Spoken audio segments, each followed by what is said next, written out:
Welcome to Planet MicroCap. I'm your host, Robert Kraft, and joining me right now is Cameron Watt. He's the president and CEO of Intouch Insight, publicly traded company. I got two symbols for you, INX on the TSX Venture and INXSF on the OTCQX. And Intouch will be presenting at our upcoming investor conference, Planet MicroCap Showcase Vegas, in partnership with MicroCap Club, taking place April 22 through 24, 2025 at the Paris Hotel and Casino in Las Vegas. For more information, to register, to meet with Cameron one-on-one, see his presentation, go to his booth.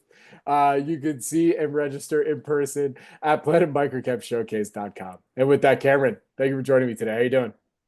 Good. That's quite a mouthful you got to get out there, Robert. Yeah, yeah, it felt good on a Friday, right? Just Yeah. Mondays it's a little slower. By Friday, it's just No, you're fun. on it. You're on it there. Oh, thanks, man. I appreciate it. Well, look, obviously we've known each other for a long time. We've done many interviews over the years. For those that have never seen any of our conversations or interviews, whatnot, over the years, can you give us that quick overview of InTouch, and then we'll go from there? Yeah, I mean, the really quick elevator pitch is that we help multi-location businesses. So think QSR industries and think petroconvenience and grocery and automotive. We help multi-location industries really achieve their customer experience, really focused on operational excellence and brand protection. And so, that's what we do. We do it through a combination of services and software, mystery shopping, audits, automation check, forms automation checklist, products for operations, customer satisfaction surveys. So we really help those companies basically deliver a better execution across a broad network of locations. And that's ultimately where we play. Very good. All right. So last time we did an interview together, we published that on September 6th, 2024. Today, recording this is Friday, April 4th, 2025. I think the company you guys just put out earnings last night. So let's get that full update. Tell us about the financial performance, the whole bit. We had a great year. There's no other way to put it. And that's in the release. We had our record revenue year, record profits for the year. This time last year, we had announced we were going to go after massive revenue growth, but not profits. And the market was very clear that they were not interested in that, that they were interested in earnings per share and a little more financial stability, that we were going for the revenue grab. So we changed strategies, and in a 9-month period, we only made like 60, 70 grand last Q1 in 2024. And we finished the year at almost $1 million in operating profits, and well over that when you get some of that accounting magic in there. That was a pretty quick turnaround if you look at how we can, tune the ship, right? And what we delivered. We will see, the profit pace continue because we are remaining focused on that. Revenue growth, of course, was going to be driven a bit by Ardent, which was another business unit of ours that we picked up.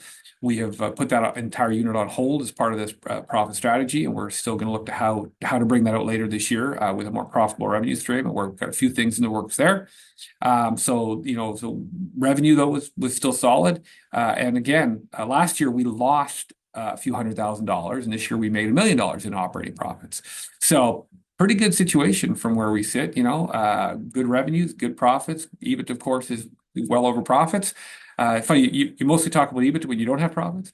I could, I'm talking about profits because I have those. You can assume EBIT is higher, right? So yeah, so it was a great year. We're really happy. Sorry, I'm laughing because that's very much the truth. So, one quick question when it comes to strategy, and saying, all right, we were originally going to do this, but then we decided, the market was telling us this. Is there also, now that you're in this position where you're like, okay, showed a profit, now do you start to figure out, okay, well, how do we have a balanced strategy now potentially going forward where still maintaining profitability while also like, all right, we really want to pull the levers on growth here? Yeah, one of the things I said in my release is that we're going to be profitable. Okay, we're going to be. The level of which will be determined by how much we decide to reinvest in growth, right? But I think it's great that we actually have the opportunity to make that decision, right? The fact that we have the ability to say, well, how much do we take in profit and how much do we reinvest in growth and what type of growth engine? And we're looking at a number of things in the growth engine right now. But not just the growth engine, we're also looking at the product.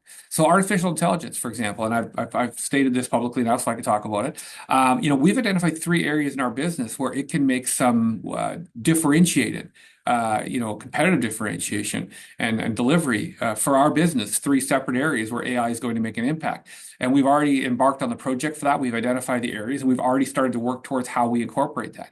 And as we all know, the world is moving so fast now, and you can get things incorporated so much quicker, than, what we can do today, we couldn't do 3 years ago. We wouldn't have had the manpower, the resources, the ability.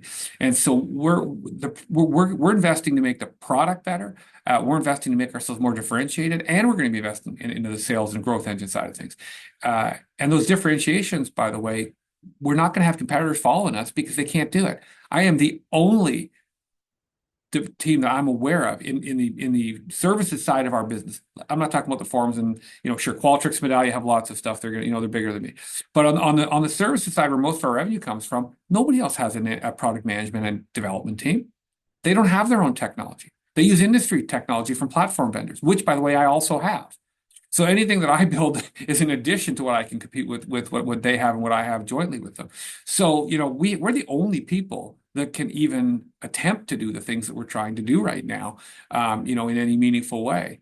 There's only one other company that's, but they're a billion-dollar company out of France, and they're not going to funnel money into their, into doing the thing I'm doing, because they don't even have their own reporting platform, because this isn't a big thing for them, right? So we're uniquely positioned to get into some of this new AI, this new technology, and do things that nobody else can do. And so it's actually really exciting.